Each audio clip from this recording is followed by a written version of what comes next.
السلام علیکم ناظرین، اس ایپیسوڈ کے شروعات میں ہم دیکھتے ہیں قبیلے میں دیوان لگا ہوتا ہے۔ اورحان گہری سوچ میں پڑا ہوتا ہے۔ کارخلیل اورحان سے کہتا ہے علاؤالدین صاحب کے پاس آنے والے جاسوس کی خبر سچ نکلی۔ محبت سرماؤں نے کچھ مقامات پر حملہ کرنے کی کوشش کی لیکن انہیں ناکام بنا دیا گیا۔ اوچی کہتا ہے لیکن جو ہمارے خیمے کے سامنے رکھی گئی لاشیں ہیں، ہمارے سرداروں کے بے جان لاشیں، نہ وہ کوئی خبر لا سکے اور نہ ہی حملے کو ناکام بنا سکے۔ ہمارا خیمہ گر گیا۔ کیا ہماری ریاست تباہ ہو گئی ہے کہ ہم ان محبت سانپوں کی جڑیں نہیں کاٹ سکتے؟ شہنشاہ کہتا ہے اوچی صاحب غلط نہیں کہہ رہے، ہم سب کی طرح ان کا بھی دل جل رہا ہے۔ ان کتوں کی جرت اتنی بڑھ گئی ہے کہ سنگور صاحب اور عبداللہ صاحب پر گرنے والی مصیبت اللہ نہ کرے کل اس خیمے میں موجود لوگوں پر بھی آ گرے۔ سوچوں میں پڑا ہوا اورحان کہتا ہے جو کوئی بھی ہم پہ چڑھائی کرے گا ہمارا غضب اسے راکھ کر دے گا، جلا ڈالے گا۔ پھر کھڑے ہو کر آگے بڑھتے ہوئے کہتا ہے کہ آپ لوگ شودا کو ایسے رخصت کریں گے؟ بولیں سردران بولیں۔ پھر اوچی سے کہتا ہے کیا ایسے رخصت کرو گے؟ کیا صرف تمہارے منہ میں زبان چلے گی یا تمہاری کلائیوں میں تلواریں؟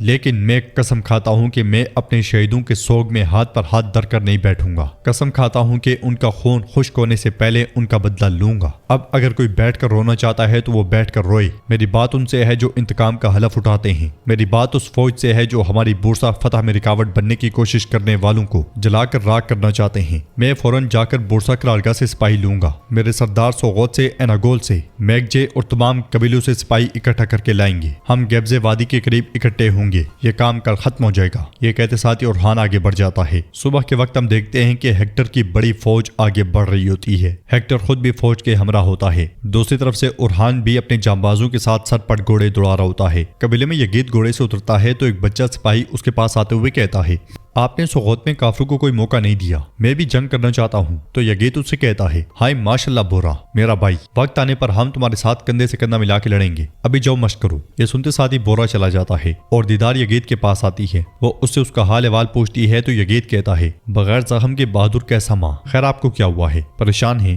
دیدار کہتی ہے نہیں بیٹا نہیں، کچھ نہیں ہوا۔ یگید کے پوچھنے پہ وہ کہتی ہے بیٹا فاطمہ نے خوب سوچ سمجھ کے فیصلہ کیا اور اس کا تمہارے ساتھ شادی کرنے کا کوئی ارادہ نہیں ہے، کل اس نے مجھے اور ملہون کو بتا دیا۔ یہ سنتے ساتھ ہی یگید بہت غمگین ہو جاتا ہے اور ایک طرف ہو جاتا ہے۔ پھر کہتا ہے میں جانتا ہوں کہ اس کا ارادہ کیوں نہیں ہے، لیکن ماں رکیں، میں اتنی آسانی سے ہار نہیں مانوں گا، میں بالکل ہار نہیں مانوں گا۔ اندر حلیمہ تلوار تیز کر رہی ہوتی ہے جبکہ فاطمہ کڑھائی میں مصروف ہوتی ہے۔ تلوار تیز کرنے کے بعد حلیمہ اس کے پاس جا بیٹھتی ہے اور کہتی ہے یہ کڑھائی دکھاؤ ذرا۔ وہ نہیں دیتی تو حلیمہ زبردستی چھین لیتی ہے اور اسے دیکھتے ہوئے پوچھتی ہے یہ کیا، تم نے یہ کس کے لیے بنایا ہے؟ فاطمہ واپس لے لیتی ہے تو حلیمہ کہتی ہے بتاؤ باجی بتاؤ، کل رات سے آپ کہہ رہی ہیں بتاؤں گی لیکن نہیں بتایا۔ جواب میں فاطمہ کہتی ہے کچھ نہیں۔ حلیمہ کہتی ہے تمہارا حال بتا رہا ہے میری بہن، تمہاری زبان ساتھ نہیں دے گی، لیکن میں سمجھتی ہوں تم یقیناً عشق میں پڑ گئی ہو۔ فاطمہ اس سے کہتی ہے میں ایک چورا کے پاس جا رہی ہوں جواب دینے۔ حلیمہ بہت خوش ہوتی ہے، کھڑے ہو کر پوچھتی ہے کیا، کیسا جواب؟ اس نے کیا پوچھا تھا؟ تو فاطمہ کہتی ہے نہیں مجھے نہیں پتا کیسے کہتے ہیں۔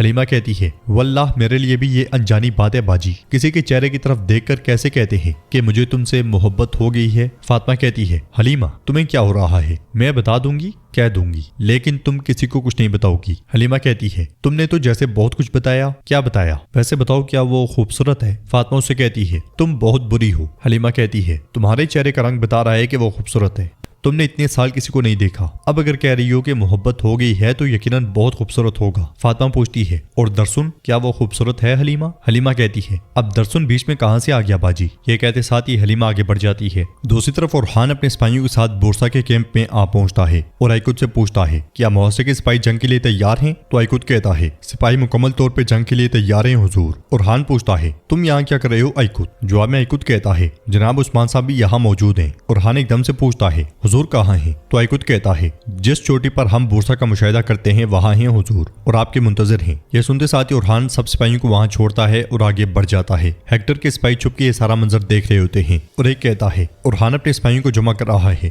ہو سکتا ہے کہ وہ فوج کی آمد کے بارے میں جانتا ہو، ہیکٹر کو خبر کرتے ہیں چلو۔ یہ کہتے ساتھ وہ جیسے ہی آگے بڑھتے ہیں تو ایک شخص جس نے اپنا چہرہ چھپایا ہوتا ہے ان کے سر پہ کھڑا ہوتا ہے۔ یہ کوئی اور نہیں بلکہ شامل ہوتا ہے جو ان سے پوچھتا ہے کہاں جا رہے ہو دھوکے بازو، ترک سرزمین پر بغیر اجازت کے آنا اور جانا کوئی آسان کام نہیں ہے۔ یہ کہتے ساتھ ہی شامل دونوں خنجر نکالتا ہے اور ان پہ ٹوٹ پڑتا ہے۔ اس لیے میں توران اور تیمور بوگا سپاہیوں کے ساتھ وہاں پہنچتے ہیں اور یہ منظر دیکھنے لگ جاتے ہیں۔ توران کہتا ہے یہ ہیکٹر کے آدمی ہیں، لیکن انہیں کاٹنے والا بہادر کون ہے؟ وہ تلوار بے نیام کرتے ہوئے آگے بڑھتے ہیں۔ شامل مسلسل کافروں کو کاٹتے ہوئے انہیں ڈیر کر دیتا ہے۔ اس کے قریب پہنچ کر توران کہتا ہے ترکوں کی طرح ہتھیار چلا رہے ہو، تم کون ہو اجنبی؟ شامل پلٹتے ہوئے کہتا ہے توران کیا تم یہاں اپنے ہی وطن میں اپنے ہی بھائی کو نہیں پہچانتے؟ شامل کو دیکھ کے وہ دونوں بہت خوش ہوتے ہیں اور اس سے گلے ملتے ہیں۔ تیمور بوگا پوچھتا ہے تم کہاں تھے بھائی؟ پھر سے کس پہاڑ پر گدڑوں کا پیچھا کر رہے تھے؟ جواب میں شامل کہتا ہے گیدڑ اور اوغوز اس دنیا سے غائب نہیں ہوں گے تیمور بوگا، ہم نے ان گدڑوں کو شوشا کے پہاڑوں میں کمزور کر دیا اور اپنے وطن کو صاف کر دیا ہے۔ اب برہان صاحب کے ساتھ ان کا ساتھی شانہ بشانہ لڑنے آیا ہے۔ توران کہتا ہے ماشاءاللہ ماشاءاللہ، لیکن یہ ہیکٹر نامی شیطان کے آدمی ہیں، اچھا ہوا کہ تم نے انہیں ہم سے پہلے دیکھ لیا، ورنہ وہ ہماری نقل و حرکت کے بارے میں جان کر اطلاع دے دیتے۔ تیمور بوگا کہتا ہے تم صحیح وقت پر آئے ہو بھائی، اللہ کے حکم سے ہم ان کے خلاف بہت بڑی جنگ لڑیں گے انشاءاللہ۔ ہم برہان صاحب کے پاس جا رہے تھے، تم بھی ساتھ چلو، وہ تمہیں دیکھ کر بہت خوش ہوں گے۔ یہ کہتے اور سنتے ساتھ ہی وہ تینوں آگے بڑھ جاتے ہیں۔ ادھر ایک پہاڑی پر سے عثمان صاحب بورسا دیکھ رہے ہوتے ہیں کہ اسلام میں گھوڑے پر سوار اورحان ان کے پیچھے آ پہنچتا ہے۔ وہ گھوڑا چھوڑنے کے بعد عثمان صاحب کے پاس آ کھڑا ہوتا ہے۔ عثمان صاحب کہتے ہیں آؤ اورحان آؤ۔ اورحان پوچھتا ہے خیر ہو، کیوں آئے ہیں؟ جواب میں عثمان صاحب کہتے ہیں میں نے تمہیں یہاں بلایا کیونکہ میں تمہیں وصیت کرنا چاہتا ہوں۔ جواب میں اورحان کہتا ہے بابا مت کریں ایسا، آپ کو بھی بہت طویل سفر طے کرنا ہے۔ مگر عثمان صاحب کہتے ہیں میں نے جس راستے پر سفر کرنا تھا وہ ختم ہو گیا ہے بیٹا، میں بوڑھا ہو چکا ہوں، اللہ مجھے بلا رہا ہے۔ پھر بورسا کی جانب اشارہ کرتے ہوئے کہتے ہیں اس دروازے سے بورسا میں داخل ہونا میری قسمت میں ہے یا نہیں میں نہیں جانتا، تمہیں میری وصیت ہے بیٹا، جب میں اپنی امانت سپرد کروں گا مجھے بورسا میں وہاں اس چاندی کے گنبد کے قریب دفن کرنا۔ یہ سن کے اورحان غمگین ہو جاتا ہے اور عثمان صاحب کہتے ہیں تم ایک بڑی جنگ میں داخل ہوگے اور اس جنگ کے اختتام پر بورسا کو اپنے قبضے میں لے لینا۔ جواب میں اورحان کہتا ہے میں لوں گا بابا، میری نیت اور میری مراد رضائے الہی سے ہے اور میرا وعدہ ہے کہ بورسا میں آپ کے ساتھ ہاتھ ملا کر داخل ہوں گا، آپ کی وصیت میرے اوپر قرض ہے۔ عثمان صاحب مسکراتے ہوئے کہتے ہیں شاباش میرے بیٹے، اب جاؤ، اب سے رکنا تمہیں زیب نہیں دیتا، میری دعائیں تمہارے ساتھ ہیں، تمہاری جنگ ہمیشہ کے لیے مبارک ہو۔ اورحان عثمان صاحب کے ہاتھ کا بوسہ لیتا ہے اور روانہ ہو جاتا ہے۔ ادھر نیلوفر شہزادی اور دیفنے کے ساتھ قبیلے میں داخل ہوتی ہے۔ گھوڑوں سے اترنے کے بعد وہ آگے بڑھتی ہوئی ملعون خاتون کے پاس جاتی ہیں۔